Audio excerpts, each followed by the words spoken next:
Hello, I'm Chris Williams from Read Comics, They're Bad For You, the name of my YouTube channel. Or if you're watching this on BitChute, the name of my BitChute channel is Comic Freak. Today we're going to be talking about how Ubisoft is apologizing for what they've done with Ghost Recon Breakout, and about how their monetization of their basic in-game store is basically going to maybe give them a lot of bad press. Not to mention their apology itself just comes off as, well, they don't really mean it, as others have said. None of these game companies, when they're trying to apologize to anyone, actually mean it. They're just a bunch of corporate jerks, as usual, who are just trying to spin the story so that they don't lose any customers. They wouldn't care unless this was putting them in the poorhouse. But considering what happened with Fallout 76, what they're doing with this game is a little bit better. I mean, they've improved their relations with customers, and the in-game store and the price gouging is far less than what was in Fallout 76. But let's get into this article. As I have bought the Ultimate Edition, I am able to access the game right now. I have taken screenshots of the store in the game. Most cosmetic items are bought with ghost coins in the store. Figures such as the wolves and their individual armor pieces are all only purchasable with ghost coins. This really pisses me off. In the closed and open betas, the items are all misleadingly labeled locked to make sure people won't have a bad impression thinking they can grind these armor pieces in the game. Items are all so overpriced. A single cosmetic item can cost an average of $6 US.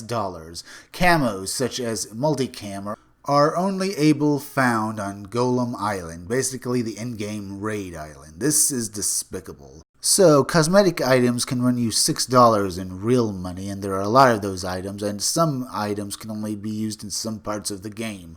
So, the same as usual as when it comes to price gouging. That's good to know. Here's an update from Ubisoft on their in-game purchasable content. We have seen a lot of discussion on our in-game purchasable content and wish to address it to our players. Overall philosophy: with Ghost Recon Breakpoint, we always aimed at offering a fair and rewarding experience to our players. However, they want to experience our game in solo, co-op, P versus E or P versus P. From the beginning, two key factors stood out as extremely important for the team. One, that Tom Clancy's Ghost Recon Breakpoint doesn't include any pay-to-win elements. That's kind of funny. Two, to make sure that players not choosing to engage with our in-game purchases do not see their experience affected. Players will be able to unlock skills and get access to plenty of varied loot and items by simply playing the game. You'll later see in this article that's not exactly true, with them not exactly having pay-to-win options.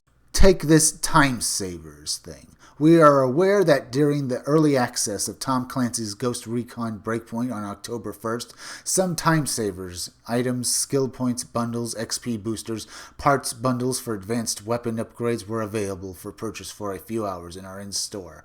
But this was not our intention and was an error on our behalf. Even right off the bat, they are lying, and they had this all the way to be available from the first day. And, of course, we can't really trust their word because it was there from the first day. These items were designed as an optional way for players arriving later to the game post-launch to catch up with those who've been playing for longer and enjoy our co-op and challenging in-game experiences. These time savers have since been removed from our store for now.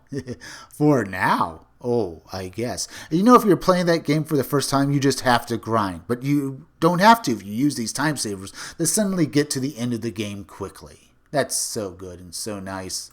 Time savers were not designed to grant any advantage over players choosing not to use them. Additionally, Ghost War P versus P has been carefully balanced to ensure that no matter your experience as a player, no one has a critical advantage based on their progression. That still sounds like a comedy routine to me, don't you know, people? Live game updates. Tom Clancy's Ghost Recon Breakpoint is a live game and will grow over time as we listen to players' feedback. We will continue to evaluate the game's performance and provide updates on all aspects of our game, including balancing RPG elements, div, Q&A, etc., on a regular basis that can be found here. A link to the Ghost Recon Ubisoft news updates site, apparently. Finishing off this part of the article, we hope this clarifies any confusion caused, and we thank you for taking the time to read this update. Please continue to share your feedback with us. We highly appreciate the time you take to share your experiences with our game. Our team will be monitoring the game's economy and balancing it carefully. From all of our studio, we wish you a great time in Aura. See you there, ghosts. As usual, as we've all come to expect from these game companies, Ubisoft sounds like they're just trying to deflect any criticism from themselves.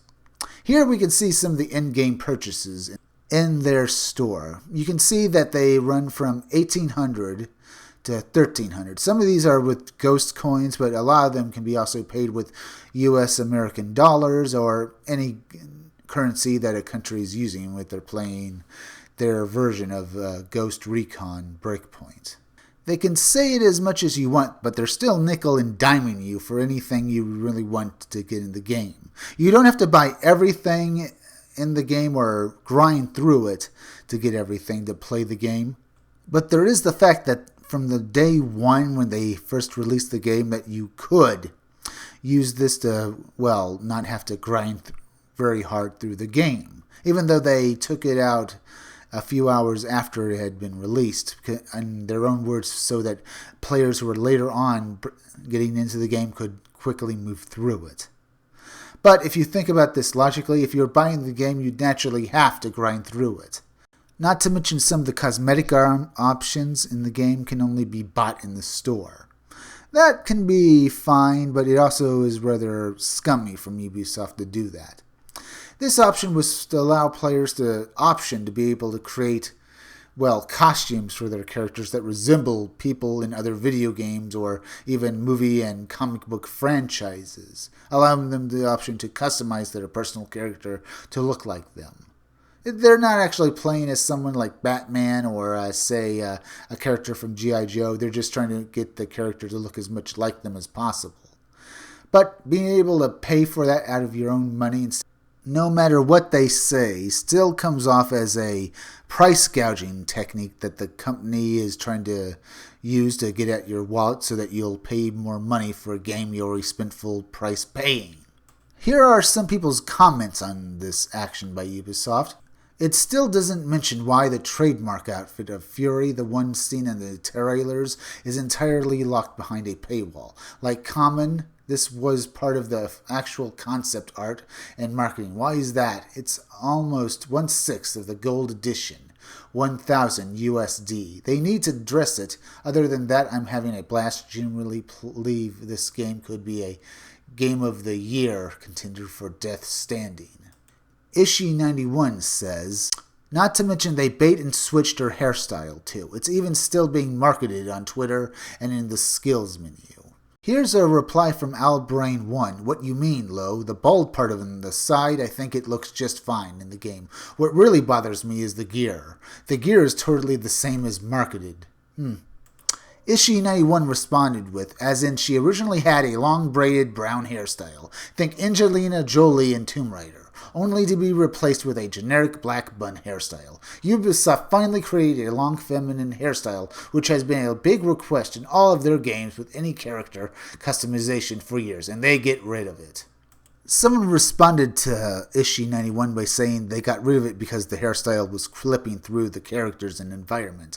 But then again, you can't expect anything that would be a problem for Ubisoft to not be removed, because fixing it would be too much trouble for Ubisoft, and they'd rather go back on their promises to their fans than do anything charitable or take more time away from them making money. Here's one from the Swedish Crusader. Why are some clothes only available through ghost coins?